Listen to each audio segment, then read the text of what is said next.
In 1998, a young University of Chicago graduate named Jill Erber moved to Northern Virginia to pursue a promising career in software development. But Erber's real passion in life was cheese and wine, and it led her to open a boutique shop and later 2 restaurants that would become a staple for foodies in the D.C. metro area.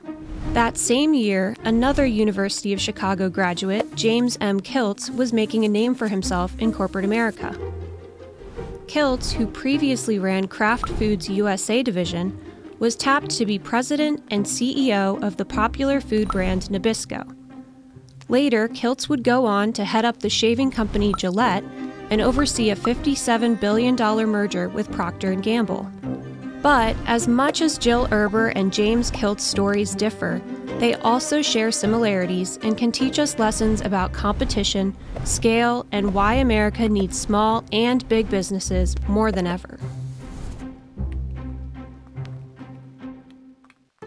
There's growing sentiment in popular circles on both the left and right of the political divide that the size of a business alone might be a sign of danger, whether to its smaller competitors or consumers.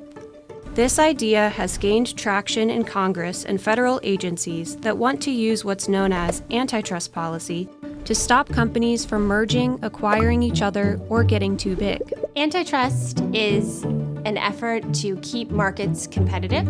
I think inserting big is bad into antitrust is flawed. The proper aim is to worry about consumers, not competitors. This is called the Consumer Welfare Standard. And if competition is most important, are small businesses at an inherent disadvantage to their larger competitors? Jill Erber, the cheese-loving restaurant owner, would say otherwise. I would argue that adaptability and responsiveness are one of the great perks of a small business. A customer literally will come in one day and say, hey, you used to carry this cheese, you don't have it anymore, can you get it back? And I can say, it'll be here Tuesday. According to Jill, being nimble isn't her only advantage over larger competitors. So what do my customers value in what we offer versus going to a larger business that might provide a similar product? And I would say the sense of being embraced when they walk in the door. And it turns out small business is booming in America. Small businesses employ nearly half of the American workforce and represent 43% of America's GDP. And the number of applications filed to start new businesses has surged. But the truth is, any of those small businesses could go on to be big themselves one day, because what's considered big is a moving target. Too big today might be looked back on as small tomorrow. Take the cruise industry.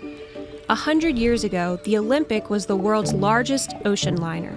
Fast forward to today, and the world's largest cruise ship, the icon of the seas, more closely resembles a floating city. And today's big companies might need to get even bigger to meet future challenges. Jim Kiltz spent his entire career making companies bigger and sees that as a huge upside to consumers and our economy. I was the CEO of Kraft, Nabisco, and Gillette. Currently chairman of 2 public companies. One of the roles of big business is to get superior returns. You have the ability to leverage your scale and have lower costs, and that's what makes you more competitive. The economic term for this is economies of scale. We see the benefit of economies of scale when each unit of production is a more efficient build. You can afford to pay good salaries to get the best people, and you can pay benefits that are predictable and make their lives better. But if the pandemic taught us anything, it's that workers like choices. There's a lot of flexibility with the schedule. We get lots of part-time folks, we get lots of full-time folks. And while big businesses may have higher profits, they're still vulnerable to market pressures. More than half of Fortune 500 companies from the year 2000 are now extinct.